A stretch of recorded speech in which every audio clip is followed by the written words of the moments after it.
Si Comelec, naglabas ng ano, nagpa-press con si Comelec, no? And this is rare. Bihira po nagpapa-press con si Comelec.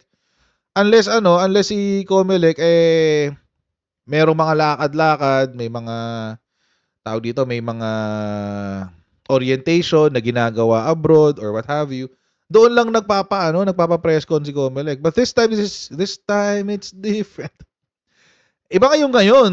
Yung ngayon, mga kotsero, ang topic o yung kanilang gustong i-debunk ay yung patuloy na na kumakalat na chismis tungkol sa bribery daw, na binribe. Binribe daw si Commissioner George Erwin Garcia ng Miro Systems.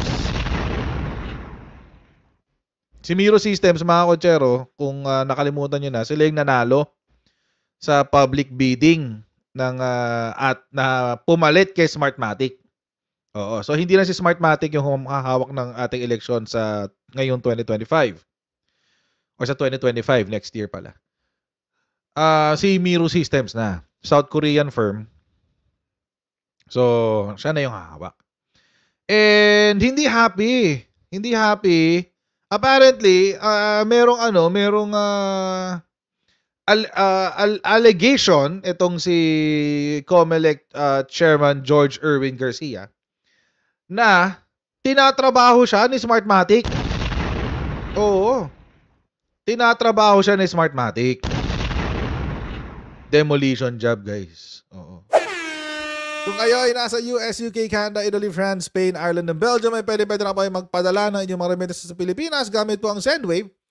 At ang gagawin nyo lang ay download ang Sendwave app, gumawa kayo ng account, lagay nyo ba account details nyo at pwede na kayo magpadala sa GCash, Cash Pickup at iba't ibang mga bangko sa bansa.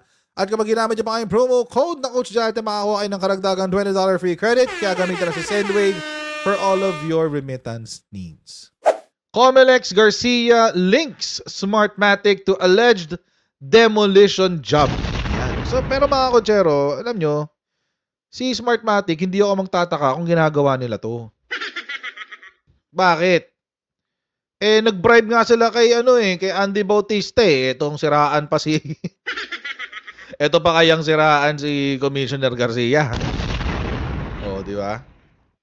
Maliit na bagay sa kanila to.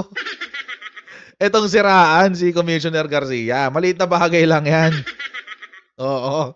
Comelec Chairperson George Erwin Garcia said Thursday poll service provider Smartmatic could be behind the alleged demolition job against the poll body.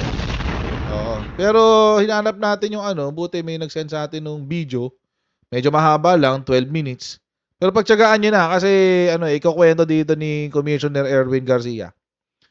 Yung tungkol dito nga sa alleged involvement ni Smartmatic para i-discredit ang 2025 midterm elections. Bilang pasimula, ako po'y napagbintangan. Nung una, napagbintangan na ako daw po ay may 49 offshore bank accounts. Ibig sabihin po nun, lagi kang nasa abroad. Ibig sabihin nun, lagi kang pumupunta sa abroad para makapagbukas ka ng offshore bank accounts. Ibig sabihin po nun, mga accounts po yon sa ating mga kababayan sa abroad na pagkalat-kalat ang inyong lingkod, paggalagala ang inyong lingkod dahil sa nakakapagbukas ng accounts abroad. Papakita ko po sa inyo, sa 2 taon na nandito ako sa Commission on Elections, yan lang po ang aking travel sa buhay ko. Wala pong travel sa Europe, walang travel sa Amerika, Pakita ng walang passport. travel sa Latin America, North America, at sa kahit na anong parte sa Europe. Makikita niyo po dyan, 2 lang po ang Asia, Japan at South Korea, kung saan yan lang po ang meron akong visa sa aking buhay. At yung iba po, makikita niyo po dyan, kung hindi Disneyland, Universal Studios ang aking pinupuntahan. Sapagkat makikita niyo yung dates, yan yung mga panahon na tayo ay walang pasok at nagbabakasyon. Yan lamang po dahil siguro naman ang inyong lingkod ay may karapatan din na kahit paano mabigyan ng konting panahon at pagkakataon ng pamilya matapos ang mahabang at madaming trabaho dito sa Commission on Election. So diyan po mapapakita ko sa inyo, 2 taon, ganyan lang po kakonti ang aking pong na travel. Hindi po ako nakakasama sa mga foreign travel sapagkat napakadaming ginagawa dito sa Comelec. Minarapat ko na mag-stay na lang dito sa Commission on Elections. Noong pong June 30, ang inyong lingkod ay nakatanggap ng isang white paper White mula paper. sa isang miyembro ng Kongreso. Hindi ko po babanggitin kung sino yung miyembro ng Kongreso. I-reserve ko po yan kung sakali magpapatawag ng pagdinig sa Kongreso, sa Senado at sa mababang kapulungan.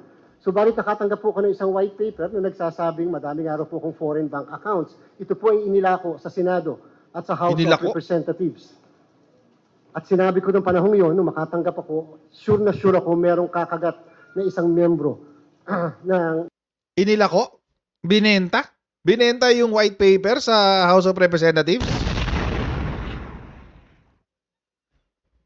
Inilako daw eh. Hindi na, well, kasi alam niyo naman, pag inilako, ibig sabihin nun, parang ibinenta nga. Pero hindi natin sure kung yun talaga yung naging transaksyon. Oo. Pero parang ganun eh, no?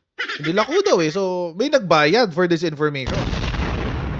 Ang problema, mukhang peke yung information. patungkol dito sa bagay na ito. Hindi ko rin po sasabihin sa inyo sino naglalako. I-reserve ko rin po yan. Sa tamang panahon. Hearing na, game! Sa tamang panahon, sasabihin ko, sapagkat yung miyembro mismo ng Kongreso, sinabi sa akin exactly sino ang nagbigay sa kanya at ano ang sinabi lahat sa kanya ng mga naglalako na yan. Ngayon po, base sa aking inaasahan, isang linggo matapos po nung makatanggap ako at sinabi sa akin, paghandaan mo yan, sisirain ka. At pagkatapos po nun, meron nga po nagpa-press conference at pagkatapos kung ano yung hawak-hawak ko na white paper, ay exactly yun ang binabasa, pati yung account numbers na meron daw po akong 49 offshore bank accounts. At meron pang mga ilang properties doon po sa Hong Kong, Singapore, China, at sa United States na, again, hindi ko pa napupuntahan, natatapakan kahit daliri ng paaking paa, kukuman ng paa ko, hindi ko pa napupuntahan ng kahit na anong teritoryo ng Amerika o estado sa Amerika. Sa China, hindi pa po ako nakakapunta, siguro po Hong Kong. Yun, nakapunta po ako dahil teritoryo po ng China. Pero yung mainland, kahit saan parte doon, hindi pa po ako teritoryo nakakapunta. ng China. So, sige. inakusahan po ang sabi, isang opisyal ng COMELEC. Si Marcoleta yun. Nagpa-press con. Mga ilang properties abroad. Napaka-unfair. Si Marcoleta yung kumaga. Walang binanggit na pangalan, walang binanggit na posisyon. Lahat ay pwedeng pagbintangan. Talaga namang shotgun ang approach isang opisyal ng Commission on Elections. Oo, naalala nyo yun, guys? Si Marcoleta yun eh. Si Kong Marcoleta yun, yung nagpasabog nun. Nung nakaraan. Natapik natin yun eh. Nung unang pinasabog yun ni Kong, natapik natin yun. Immediately after. So parang, at nakakatawa rin doon, the same day, hindi pinatapos ni Commissioner Garcia yung yung araw. The same day, nagsabi siya, ako yung pinapatungkulan ni Marcoleta. So parang alam na nga talaga niya. Inyo pong lingkod ay kaagad nakapanayam ng mga miyembro ng media. Ang sinabi ko, ako po yung pinapatungkulan. Ako po yung opisyal ng COMELEC na sinasabing merong offshore bank accounts. Ang tinanong nila, bakit mo nasabi, Chairman? Sapagkat may kopya ako ng binabasa nila. Yung exact account numbers ng mga peke ay lahat eksakto na eksakto po yung hawak ko. Magaling po yung pagkakagawa, mga kababayan. Bakit? Sapagkat ang binigay po na nakuha ko at yung binasa sa press conference ay offshore accounts. Sino ba naman sa atin dito sa bulwagang ito makapag-verify ng offshore account? Correct. Kung hindi ka naman talaga may-ari ng isang offshore account. Makakapunta ka ba doon at sasabihin mo may account ako sa inyo, pahingi nga ng copy ng... Sino mag-entertain sa inyong bangko? Napakatalino ng pagkakagawa. Offshore ang ginawa, pati yung properties out of the country din, para walang verification nga naman. Di ba inamin din naman ni Kong Marcoleta yun, unverified yung kanyang impormasyon. Oo. Naalala natin yun, di ba? Sinabi niya, inamin niya yun eh. Unverified yung information na hawak niya. And it's really, mga kotsero, ganyan po ang diskarte ng mga, ganyan din po ang diskarte ng mga, tawag dito, ng mga DDS. Maglalabas sila ng pasabog, yung pasabog nila, hindi mo ma-verify. Hindi mo ma-check. Halimbawa, PIDEA leaks. Nagpasabog sila ng PIDEA leaks. There's no way to verify that. Oo, hindi mo ma-verify yung kwento. Bakit? Kasi, wala namang isinubmit sa PIDEA. Walang papel na nakasubmit sa PIDEA. So, wala kang ibang pwedeng pagbasihan kung totoo o hindi yung kinukwento, maliban dun sa kwento ng kung sino man. In the PDEA Leaks case, si Morales na convicted na ngayon ng perjury. Another example, etong pasabog na pulburon video. Saan nakakita ng isang tao na video? Buti sana kung candid Halimbawa, may grupo ng tao, may lumapit na isa, naka-camera, ganyan. Uy, nagsushoot sila ng cocaine, no? etc. Ayun, pwede pa yun. Mapapaniwalaan mo pa yun. Kasi candid. Di ba? Sino ba namang tao ang papayag? I mean, seriously, sinong taong papayag na alam mo na ikaw ay sisinghot ng cocaine, tapos merong camera na nakatutok sa'yo, inayos mo pa yung background mo para walang ibang tao makakita, tapos doon ka sisinghot sa harapan ng camera. What the F? Tanga lang ang gagawa, no? Di ba? Pangalawa, hindi mo mape-verify yung video na yon. Bakit? Wala namang original video nun eh. Walang original video nun. Kanino yung original video, hindi natin alam. Hindi rin mailalabas yung original video ba? Sinong aamin sa ganun? Walang aamin dun. So, hindi mo mape-verify. Ito yung pinakahuli, si Cathy Binag. Hindi mo rin mape-verify yung kwento niya. Bakit? 2012 pa at siya lang ang bida sa kwento niya. Pero it doesn't make sense. Sino ba namang tanga ang mag-o-offer ng cocaine sa taong kakakilala mo lang? Hindi mo nga tiwala eh. Hindi mo tiwala eh. Tapos o-operan mo ng cocaine. How stupid is that? And si Attorney Lisa, si Lisa is a lawyer. Legit lawyer. Oo, lawyer siya. Alam niya yun. Di ba? Let's play the devil's advocate. Sabihin na nating totoo yung chismis nila na nagko-cocaine niya. Do you think Attorney Lisa is stupid enough to offer a stranger a bag of cocaine or whatever? That's stupid. Tapos sasabihin nila, meron akong 100 something plus na USB. Come on. Hindi. Yung USB talaga yung marami. Hindi yung laman. How stupid is that? 150 na USB? Ang stupid talaga. Ang stupid, man. Ang stupid. May nagano lang. Hindi ko napanood ng buo pero may nag-send sa akin. May nag-uusapan sa GC namin. May 150 daw na USB. 150 ang USB mo? Hindi yung laman? Ano ka CDR King? Anak-anak tipaklo. Seriously. Buti sana kung sinabi niya, meron akong 150 videos sa isang USB na nagpapatunay na ang Marcoses ay humihintit ng cocaine. Ayun, pwede pang maniwala. Sabihin mo lang, talaga? Sige, labas mo nga yung USB mo. Anak-anak tipaklo. Ang bobo eh. Ang bobo talaga eh. May CDR King pa ba? Wala nang CDR King. Wala na, nagsara na si CDR King. Sabi ni Softbytes, isang USB 1 MB lang. Kulang pa pambukas ng system. Ang stupid talaga. You stupid talaga, promise. Diba? Meron akong 150 na USB. Ha? 150 na USB? Ano ka na, tibak lang? Diba? Ano ka, tindera ng USB? 150 ang USB mo, tapos lahat yun may laman na nagdodroga ang Marcoses? Seriously? Nakarantipaklo. Ilabas mo nga yung 150 na yan. Ganyan magtanim ng intriga ang mga DDS. Maglalabas sila ng kwento, tapos hindi mo ma-verify. Hindi mo ma-check. Buti sana kung naglalabas sila ng ebidensya, tapos pwede mong i-cross-examine. Pwede mong, di ba, tignan, pwede mong bali-baliktarin, di ba? Or let's say yung sinasabi nilang pulburon video. Ba't hindi kayo magbigay ng clear copy? Takot kayo, no? Kasi mabibisto na AI generated yan or pinatong, kundi man AI, pinatong lang yung mukha ni PBBM doon.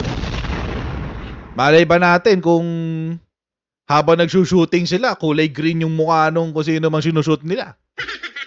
Diba? Green screen, naka-green lang, kulay green lang yung mukha niya. So yun ibig kong sabihin. Ganun din to, unverified yung, paano mo masasabihin na merong account, may bank account si Commissioner George Garcia sa mga foreign banks. Hindi mo ma-verify yun, hindi mo ma-check.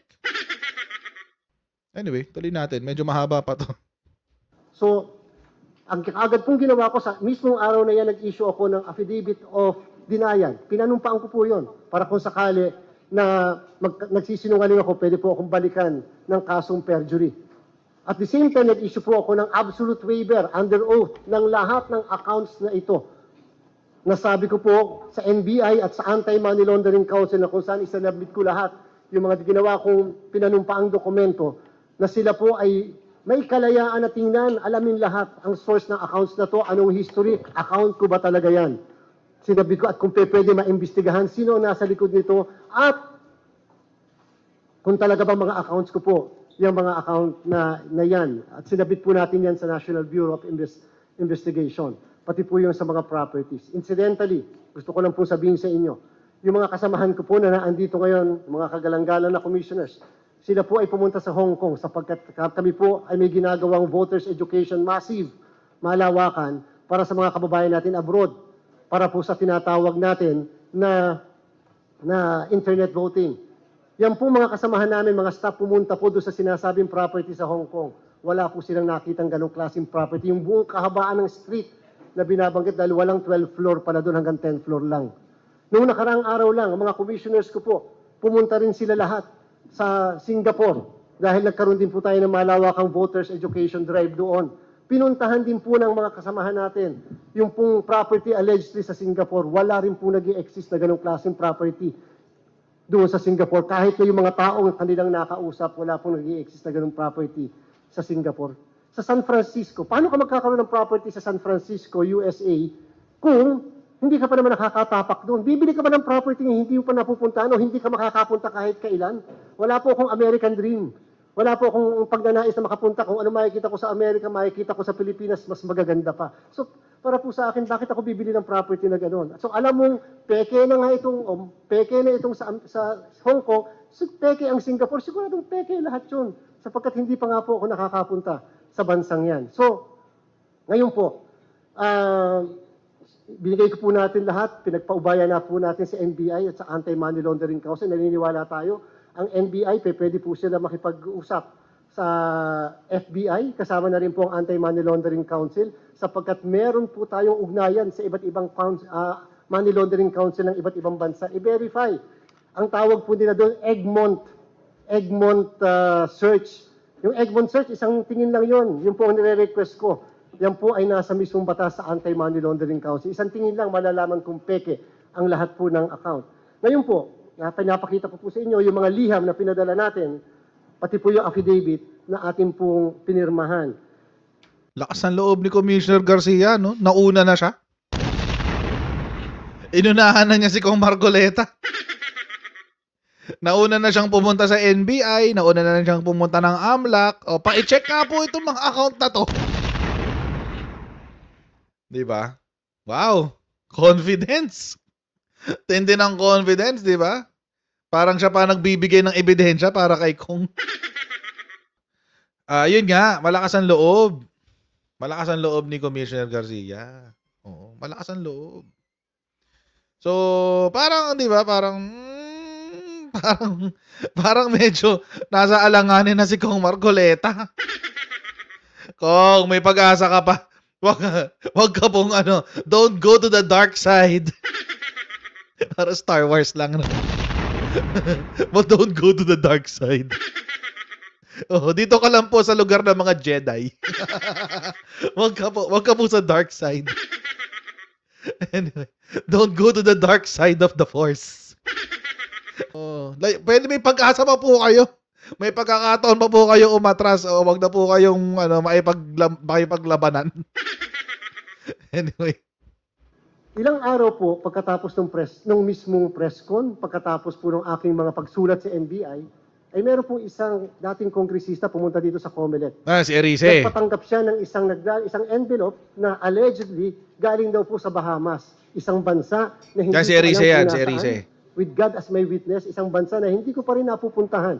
Na galing daw sa Bahamas, na pinadala sa kanyang tirahan sa kanyang bahay. Nung in-analyze po, in-examine ng miyembro ng media, yung mismong envelope, na trace nila galing sa Pilipinas, papunta sa Bahamas, papunta sa Bahamas, pinabalik sa Pilipinas. Tingnan niyo po yung contact number.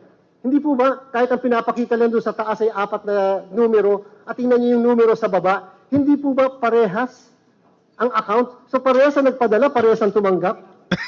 Ano nangyari yun? Parehas ang nagpadala, parehas ang tumanggap? O di isang taong may hawak ng Parehas pinadala. Parehas pinadala. Parehas din tumanggap. Parehas nagpadala, parehas din tumanggap. Di ba? Ang weird. Ang weird nun, guys. Return to sender. Nag-return to sender. Nakakaloka. lahat ng papel yan. This time, kung ano po yung hawak ko na white paper at kung ano po yung binasa doon sa mismong press conference, yan po yung eksakto. Yan po yung eksakto ng mga akusasyon, aligasyon, accounts na offshore kuno ng inyong lingkod. Buti na lang, alam niyo po, papasalamat po ako sa kanya. Sobrang pasalamat ko. Nagsama po ng local accounts.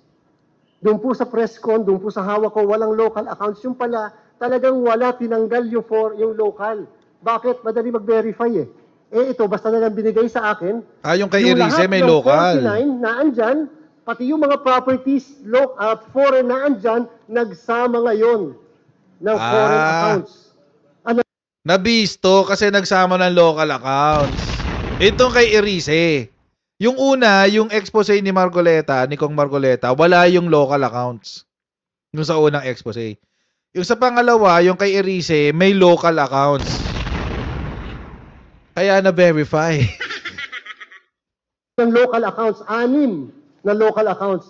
Dami-dami naman pong isasama, yung pinakamalapit pa sa amin, dyan sa Land Bank of the Philippines, Intramuros. Napakadaling mag-verify, napakadaling bumaba. Ang ginawa po nila, yung mga bangko na pinili, na sabi, ako may accounts, na pinapadalahan ng mga limpak-limpak na salapi, yung malapit sa tinitirhan ko.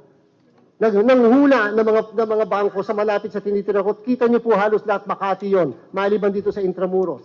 Kasi Nakakuha workplace. po tayo ng certification sa lahat ng mga accounts na yan. At ang ano pong sabi ng 6 na bangko, na yan pong mga accounts na yan ay peke. Ayun Walang lang. George Erwin Garcia na may accounts sa kanila at mali at peke ang lahat ng account numbers niya. 6 na accounts po yan. Lahat ng local banks nagsasabi na ito daw po ay mali at kasinungalingan. Ngayon, ang may-ari po ng company na yan, na Jaleo, ay isang nagngangalang Jose A. Herrera. Hindi po siya Filipino. Hindi po siya Filipino, Jose A. Herrera. Yan po, lahat ng pa-represent ko sa inyo, nakuha po natin yan sa internet, available sa internet. Hindi ko po yan gawa-gawa, available yan. Lahat po, makikita niyo yung source, pwede niyo pong i-verify lahat.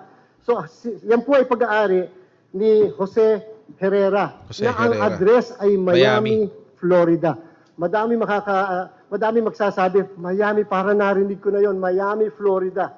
Ngayon po, siyempre, kaya kailang alamin natin, sino ba si Jose Herrera? A. Herrera. Ay bigla pong sumulpot na si Jose A. Herrera ay director din ng Albatross Technologies Corporation. Dami. Albatross Technologies Corporation. So, ibig sabihin, connected din pala siya dyan. For your information, siya po isang attorney at law. Okay? So, siya rin po pala ay connected sa Albatross Technologies. Makikita niyo po lahat. Ngayon, ang address po ng Albatross Technologies ay number 26, Pine Road, Belleville Street, St. Michael, Barbados. Hindi ko nga po alam kung saan yung Barbados. Yan po yung exact address. Malapit sa Florida, Barbados. Barbados. Naman ng staff ko, ni-research yung address, sana po masagot itong katanungan ko pong ito. Wala po akong binibintang. Bakit po ba naman ang address ng Barbados, address sa Barbados, ang address na number 26 ng company na sinasabi ko ay parehas sa address ng company na dati nating provider. Ayun lang. Parehas na parehas po. Coincidence lang ba yan? Sana maipaliwanag sa atin. Bakit parehas ang address nila? Isa lang ang konklusyon natin kapag ganyan. Pero ayaw kong ako magawa ng konklusyon. Parehas po ang kanilang address. Pero hindi po ako nagsettle doon. Inalam ko pa, sino ba talaga yung Jose Herrera na yan? Eh, lawyer po pala na dati nating provider eh. Ayun lang. Nandiyan din po. Lawyer is Smartmatic. At ang pinaka-importante, father-in-law ng founder, ng one of the founders and owner ng dati nating provider. So kayo na po mag-research. Ako po, willing Connect ako the humarap sa dots. kahit anong kaso. Okay lang po yon. Pero gusto ko po magkaroon ng kasagutan, bakit po nagli-lead sa iisang company lang? Connect the dots. Oo. Connect the dots, guys. Matindi. So doon na pag-connect the dots ni Commissioner George Garcia, yung mga ganap. Actually, mga kotsero, nagsalita na rin dyan yung Smartmatic. Sabi nila, pinalagan daw. Sinabi na Smartmatic na ikinalulungkot nitong marinig ang akusasyon ni Garcia tungkol sa kumpanya. Bistado kasi kayo eh. Okay. We are saddened to hear the latest accusations made by COMELEC Chairman George Garcia about Smartmatic. Our company is not involved, nor is behind any of the claims made by Chairman Garcia against us. Such accusations are both unfair and unjust. Okay. Sige na lang. Siyempre. O di kasuhan niyo si George Garcia. Pwede naman eh. Kasuhan niyo siya. Para labasan na ebidensya. Diba? Para labasan na ebidensya. Oo, sa court. Para maging public documents lahat yarn. Sana nga gano'n na mangyari. No? Tapos si Kong Marcoleta, hindi ko alam kung bakit nagsalita pa siya. Sana, well, I mean, di ba? Kung nagkamali siya, walang problema. Di ba? Kung mayroon siyang, sabi niya, kung mayroon siyang ground na mag-file ng ethics complaint, kung palagay niya tama yung gagawin niya, we are in a democracy, why don't he do it? Kasalanan ba yung nakakita ako ng paraan para lang ma-prove natin na merong account? O sabi kasi niya, somebody deposited money in these 2 remaining opened accounts. Nagkataon na nasa pangalan niya yung accounts. So bakit ako yung kanyang pinaghihinalaan na gumawa ng demolition job? Am I trying to demolish the COMELEC? O etc. etc.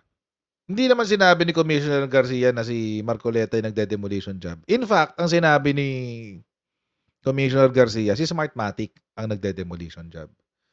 Ang kinakalungkot lang yata ni Commissioner Garcia is pinatulan ng isang kongresista at isang former congressman.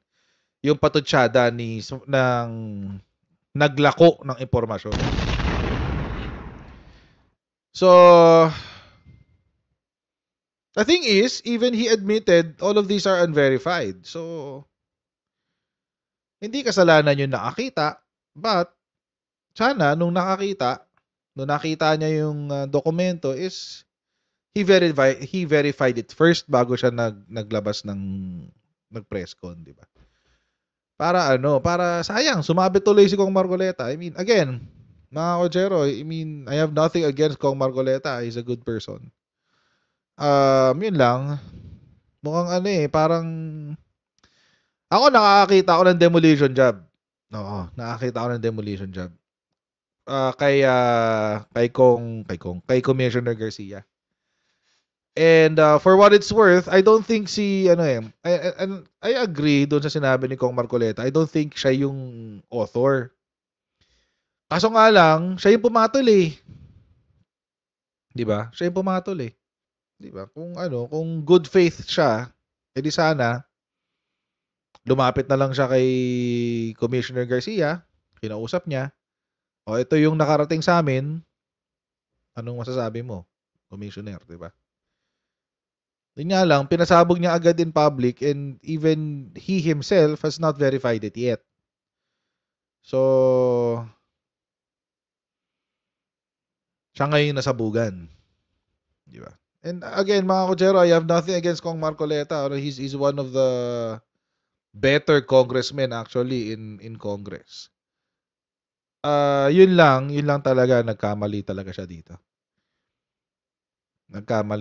dito. And I think it makes it makes sense na si Smartmatic ang magpapa-demolition job kasi nga it is because of Commissioner Garcia na natanggal sila bilang supplier ng ating automated election system. Oo, kasi dinisqualify sila agad eh. Bakit sila dinisqualify? Because they have a pending case sa Amerika. Which involves the bribery of Andres Bautista noong 2016 elections. So, actually, it was yung Supreme Court ruled against it. Sabi ni Supreme Court, dapat daw hindi muna dinisqualify, dapat pinadaan sa proseso kasi ang ginawa kasi ng COMELEC, they disqualified Smartmatic outright. Hindi na pinagbid. Yun yung nireklamo ni Smartmatic. Ba't hindi nyo kami pinagbid? Ganun, parang ganun. So, si Supreme Court nag-decide siya, sabi niya, sa susunod, hayaan nyo silang mag-bid. Kung hindi sila qualified, di saka nyo tanggalin. Diba? Ganun yung sabi ng Supreme Court. Pero prospective yun. Ibig sabihin, in the future. Hindi na pwedeng i-cancel tong current. Kasi sabi ng Supreme Court, mapupurnada na, mas malalagay sa alanganin yung 2025 elections. Kung ngayon, kung maglalagay ng TRO dito sa bagong provider. Sana lang, no? And I'm still hoping na bago mag 2025 election, si Kong Marcoleta would have an about face. Kasi sayang eh. I'm really rooting for him actually. Iniintay ko nga yung yung isulong niya uli yung amendments sa IPIRA law eh. Tagal ko na. Sayang. Sana gawin na niya kung magkakaroon pa siya ulit, kung makakapasok pa siya ulit. But let's see. Kasi party list naman yan eh. So pwede pa siya makapasok. Wala naman term limits ang party list. It's just that ang tanong, does he still have the trust of the people who voted for PBBM, which now is around 36%. 36% of the voting population, guys. 36%, medyo malaki 'yun. Oo. Medyo malaki 'yun. Etong Duterte nag-16% na lang. But anyway, so 'yun. So 'yun ang and siguro one of the better ways for Kong Marcoleta to make up for what he said is siya na yung magpakumbaba.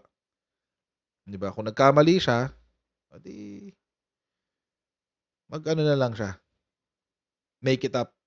Bawi na lang siya kay Commissioner. Kasi mukhang kahit saang anggulo mo tingnan mukhang sabit si Kong Marcoleta dito eh. Sabit talaga. Kasi hindi ko alam kung impluwensya pa ni Digong to eh. Mukhang hindi naman. Wala pa ako nakikitang signs of Digong dito. Pero yung yung isa niyang sinabi tungkol doon sa video, yung pulburon video. Sana yun, signs of yung Digong yun. May sintomas ng Duterte-nitis. Duterte-nitis. Infection yun eh. Duterte-nitis. Oo. Nakaka-apekto yun sa takbo ng utak. Sintomas nun yung nagiging rabid supporter ka ni Digong. At saka ng mga anak niya. Yun ang primary symptom nun, Duterte-nitis. Oo. Tapos nakaka-apekto yan sa takbo ng pag-iisip. Oo, may kabaliwang kasama yan.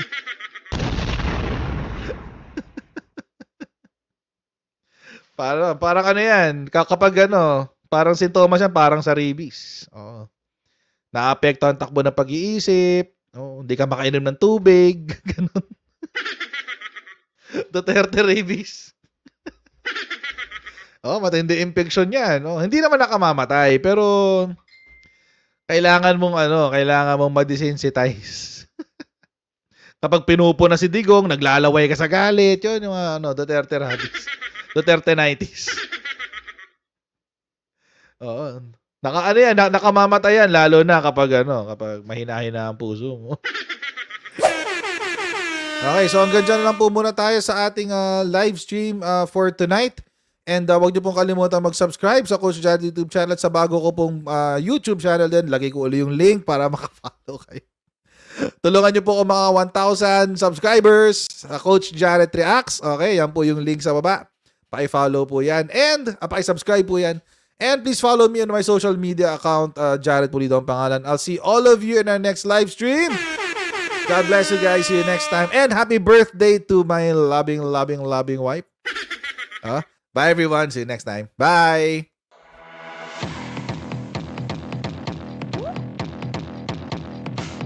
Pag ganun, huwag natin gawing tanga mga Pilipino. Mas maganda kasi nasa lugar ka ng tama kaysa yung pinipilit mo yung pagkakamali.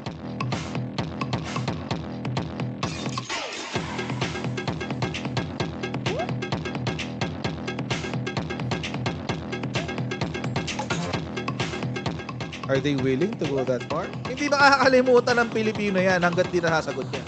Sino ngayon nagsasabi ng totoo?